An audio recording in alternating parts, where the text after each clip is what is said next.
오늘 하루 잠시 저와 함께 앉으시겠습니까? 오늘은 조금 무거운 이야기로 편지를 시작하려 합니다.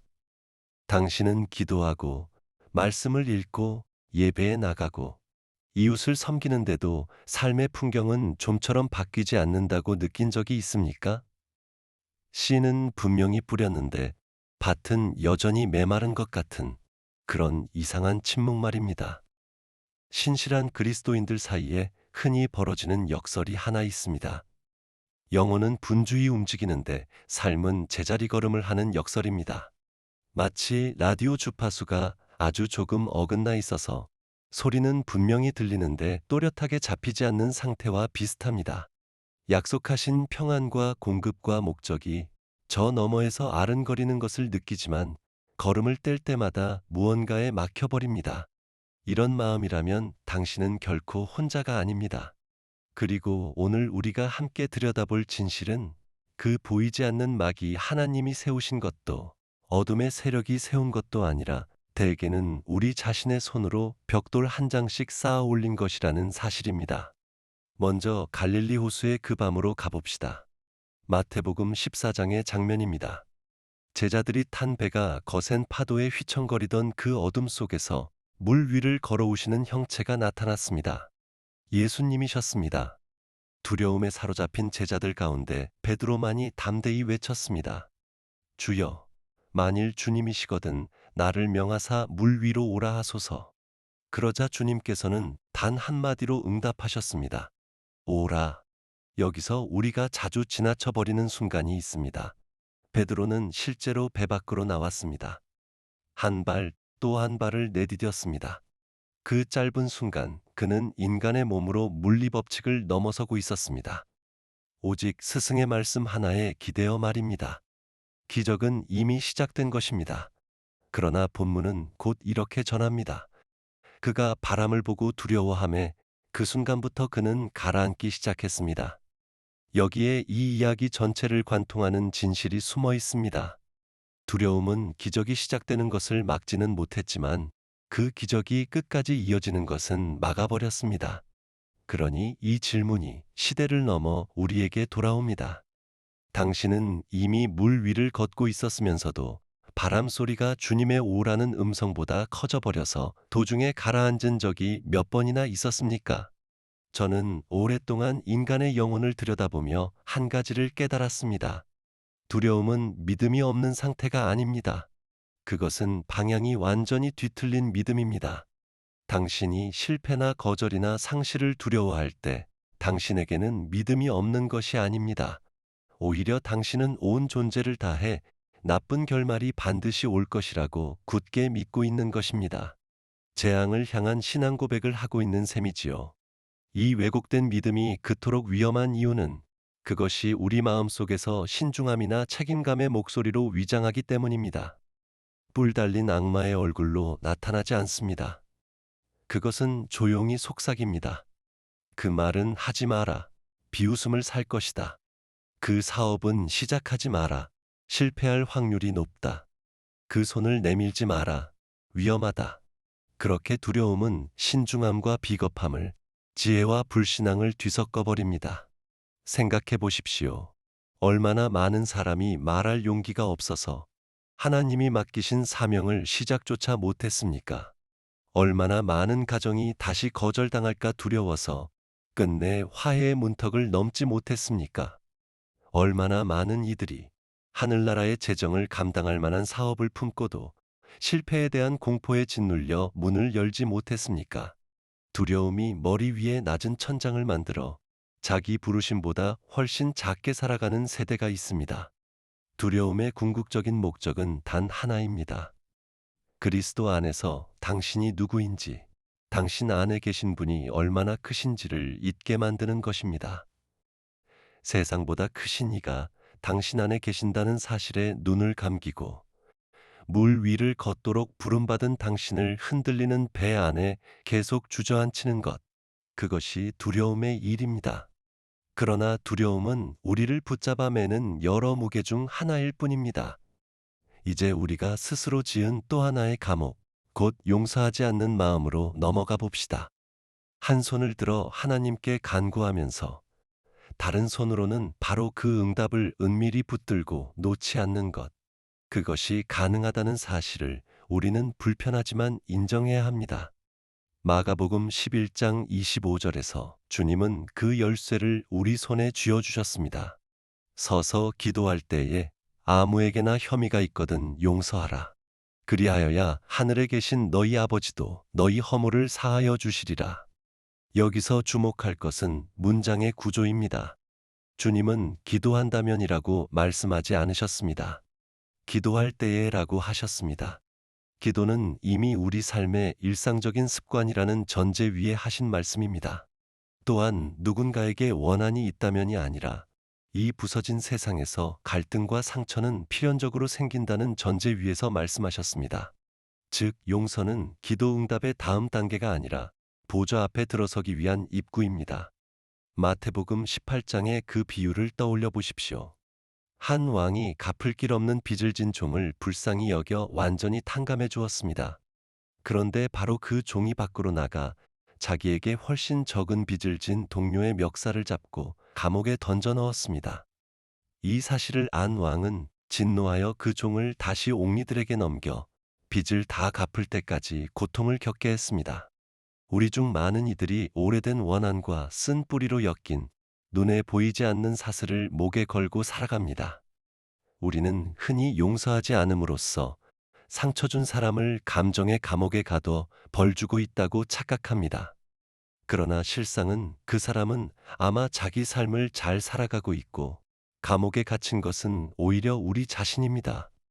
용서하지 않는 마음은 가해자를 묶는 것이 아니라 피해자를 묶습니다. 용서를 미루는 대가는 하나님의 무관심이 아니라 허락된 고통입니다. 잠 못 이루는 밤들, 마음을 갉아먹는 불안, 서서히 무너지는 관계들, 만성적인 스트레스로 상하는 몸. 지금 이 순간 당신의 마음을 정직하게 들여다보십시오. 용서라는 말을 들을 때 어떤 얼굴이 떠오릅니까? 당신이 매일 등에 지고 다니는 그 사람, 바로 그가 당신 자신의 자유로 통하는 열쇠입니다. 저는 예전에 용서에 관해 이렇게 쓴 적이 있습니다. 용서란 당신이 나에게 상처를 주었다는 이유로 당신에게 상처를 줄 나의 권리를 포기하는 것이다. 그 말은 상처가 별것 아니었다는 뜻이 아닙니다. 아프지 않았던 척 하자는 것도 아닙니다. 고통은 실제했습니다. 다만 용서는 그 빚을 스스로 떠안고 취소하기로 하는 초자연적인 결단입니다. 예수님께서 70번씩 7번 용서하라 하신 말씀은 서로 다른 490가지 잘못을 각각 한 번씩 용서하라는 뜻이 아니었습니다. 같은 사람의 같은 잘못을 490번 반복해서 용서하라는 뜻이었습니다. 고통의 기억은 시도 때도 없이 되살아나고 그때마다 우리는 다시 한번 용서를 선택해야 하기 때문입니다. 감정이 내키기를 기다려서는 안 됩니다. 깊은 상처를 용서하고 싶어지는 사람은 아무도 없으니까요. 용서란 의지의 결단이며 종종 눈물과 함께 아직 아물지 않은 마음으로 이루어지는 순종의 행위입니다. 용서하지 않는 마음은 단지 한 가지 기도만 막지 않습니다. 치유도, 재정의 회복도, 새로운 관계도, 마음의 평안도 함께 가로막습니다. 마치 거대한 문 앞에 서서 하나님께 열어달라고 애타게 부르짖으면서도 그 문 안쪽에 원한이라는 작은 자물쇠가 걸려 있고 그 열쇠는 오직 당신만 쥐고 있다는 사실을 모르는 것과 같습니다. 새 포도주는 낡고 쓴 자루에 부어질 수 없습니다. 누군가를 놓아주는 것은 그에게 베푸는 은혜가 아니라 당신 자신에게 베푸는 은혜입니다. 원한의 사슬에서 벗어났다고 해도 더 교묘한 독이 남아 우리 걸음을 막을 수 있습니다.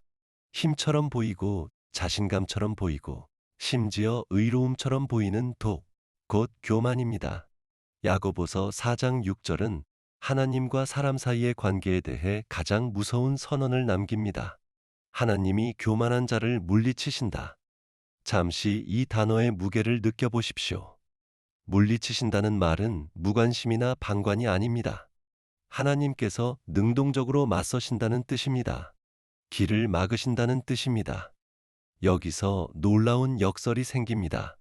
당신은 온 힘을 다해 돌파구를 위해 기도하고 있으면서도 정작 하나님께서 그 돌파를 막고 계실 수 있다는 사실을 모를 수 있습니다.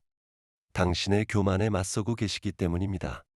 보이지 않는 물살을 거슬러 노를 젓는 것 같은 느낌을 받아본 적이 있습니까? 온 힘을 다해도 뒤로 밀려나는 것 같은 그 느낌. 어쩌면 상대는 어둠의 세력이 아니라 당신 자신의 교만이 전능하신 하나님과 정면으로 부딪히고 있는 것인지도 모릅니다. 교만이 위험한 진짜 이유는 특히 신앙의 언어 안에서는 그것이 좀처럼 교만처럼 보이지 않는다는 데 있습니다. 누가복음 18장의 바리새인을 떠올려 보십시오. 그는 이렇게 기도했습니다. 하나님이여, 나는 다른 사람들, 토색, 불의, 간음을 행하는 자들과 같지 아니하고 이 세리와도 같지 아니함을 감사하나이다. 영적 교만은 나는 위대하다고 말하지 않습니다. 그저 나는 저 사람보다 낫다고 속삭이며 남의 결점을 보면서 자기 의로움을 확인받고 안심합니다. 또 다른 가면은 도움을 청하기를 거부하는 태도입니다. 강인함처럼 들리지만 사실은 하나님과 공동체로부터 독립을 선언하는 것에 지나지 않습니다. 교만은 관계 안에서 평화보다 옳음을 선택할 때, 대화의 마지막 말을 반드시 내가 차지해야 할 때 슬며시 고개를 듭니다. 저는 일찍이 교만을 다른 모든 죄의 뿌리가 되는 죄라고 부른 적이 있습니다. 저는 이렇게 썼습니다. 교만은 본질적으로 경쟁적이다. 교만은 무언가를 갖는 데서 기쁨을 얻는 것이 아니라 이웃보다 더 많이 갖는 데서만 기쁨을 얻는다. 정욕이나 탐욕, 분노 같은 죄들은 때로 사람을 다른 사람과 연합시키기도 합니다. 그러나 교만은 본성상 적대적입니다. 그것은 사람을 하나님의 경쟁자 자리에 세웁니다. 타락한 천사의 첫 속삭임에서부터 에덴 동산의 불순종에 이르기까지 모든 죄의 밑바닥에는 이 목소리가 있습니다. 내가 하나님보다 낫다. 이제 이것을 막혀버린 당신의 축복과 연결해 보십시오. 교만이 나는 당신이 필요 없다는 선언이라면 그렇게 말하는 사람에게 하나님께서 어떻게 은혜를 부어주실 수 있겠습니까? 하나님의 축복은 우리 능력에 대한 보상이 아닙니다. 그것은 우리의 의존을 향한 선물입니다. 그러나 소망은 있습니다. 같은 구절 뒷부분에 이렇게 쓰여 있습니다. 겸손한 자에게는 은혜를 주신다. 여기에 우주에서 가장 변하지 않는 영적 법칙이 있습니다. 은혜는 물처럼 언제나 가장 낮은 곳으로 흘러갑니다. 위로 거슬러 오르지 못합니다. 오직 낮은 곳으로만 흘러내려갑니다. 그래서 겸손은 하나님께 무언가를 받기 위한 전제 조건입니다. 겸손이란 자신을 낮게 여기는 것이 아니라 자신에 대한 생각을 줄이는 것입니다. 숨 쉬는 매 순간, 심장이 뛰는 매 박동, 삶의 아주 작은 선함까지도 온전히 하나님께 빚지고 있음을 정직하게 인정하는 것입니다. 완벽해야 축복받는 것이 아닙니다. 겸손하기만 하면 됩니다. 모든 답을 알아야 하는 것도 아닙니다. 다만 답을 모른다는 것을 인정하기만 하면 됩니다. 겸손은 두 손을 펴고 이렇게 고백하는 자세입니다. 주님, 당신 없이 저는 아무것도 아닙니다. 그런 마음 앞에 하늘 문은 열립니다. 교만을 다스렸다고 안심할 틈도 없이 그 사촌뻘되는 또 하나의 방해물이 있습니다. 특히 유능하고 성실하고 책임감 있는 사람일수록 걸려 넘어지기 쉬운 자급자족의 함정입니다.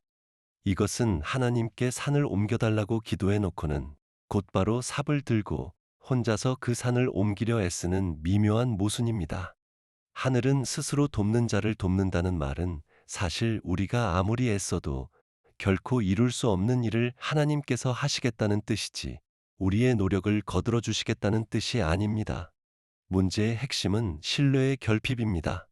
우리는 영혼의 영원한 운명은 하나님께 맡기면서도 다음 달 생활비나 몸의 치유나 결혼 생활의 회복은 여전히 스스로 짊어지려 합니다.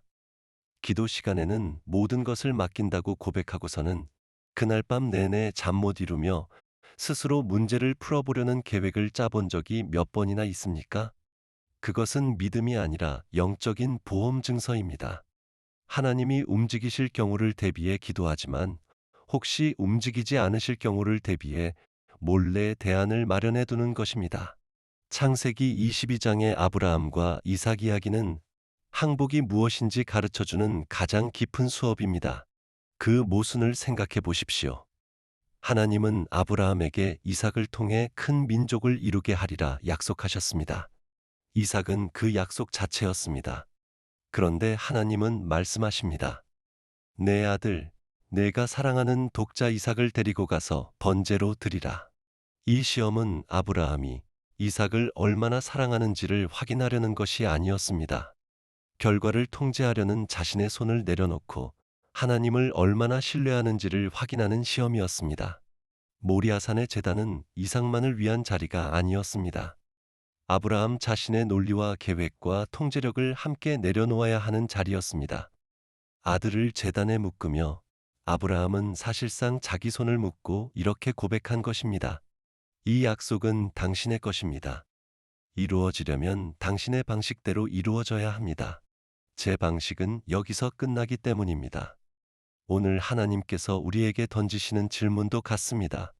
당신은 지금 제단 위에 무엇을 올려놓아야 합니까? 어떤 약속, 어떤 꿈, 어떤 관계를 당신 스스로의 힘으로 이루려 애쓰는 대신 약속하신 분의 손에 내맡겨야 합니까? 저는 이 항복을 설명하기 위해 자동차 운전석의 비유를 즐겨 썼습니다. 그리스도인의 여정은 예수님을 조수석에 앉혀 우리를 도와달라고 부탁하는 것이 아닙니다. 운전대를 완전히 그분께 넘기고 우리가 조수석으로 옮겨 앉아 그분이 길을 아신다는 것을 믿는 여정입니다. 인간의 근본적인 문제는 끊임없이 옛사람을 다듬고 개선하려 한다는 데 있습니다. 그러나 하나님의 의도는 그 옛사람을 그리스도와 함께 죽게 하고 전적으로 그분께 의존하는 새로운 존재로 다시 태어나게 하시는 것입니다. 자급자족은 기독교를 또 하나의 자기개발 프로젝트로 만들어버립니다. 항복은 그것을 있는 그대로 인정합니다. 생명과 생명의 교환, 우리의 실패한 삶을 내어드리고 그리스도의 풍성한 생명을 받는 것 말입니다. 주님은 요한복음 15장 5절에서 이렇게 말씀하셨습니다. 나를 떠나서는 너희가 아무것도 할 수 없느니라. 조금 더 어려울 것이라고 하지 않으셨습니다. 아무것도라고 하셨습니다. 당신이 그토록 찾는 돌파구는 더 열심히 애쓴다고 오지 않습니다. 더 많이 내려놓고 더 깊이 신뢰할 때 옵니다. 이것이 하늘나라의 역설입니다.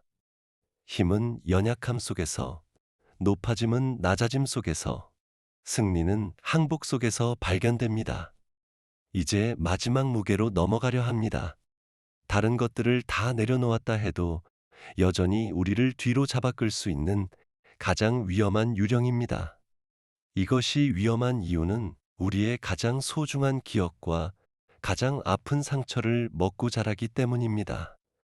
바로 과거에 대한 집착입니다. 성경에서 이보다 더 서늘한 그림은 없을 것입니다. 롯의 아내 이야기입니다. 창세기 19장에서 천사들은 소돔에서 롯의 가족을 이끌어내며 분명한 지시를 내립니다. 도망하여 생명을 보존하라. 뒤를 돌아보지 말라.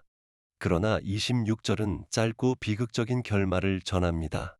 롯의 아내는 뒤를 돌아보았으므로 소금 기둥이 되었더라. 그 상징을 곱씹어 보십시오. 소금은 보존하는 물질입니다.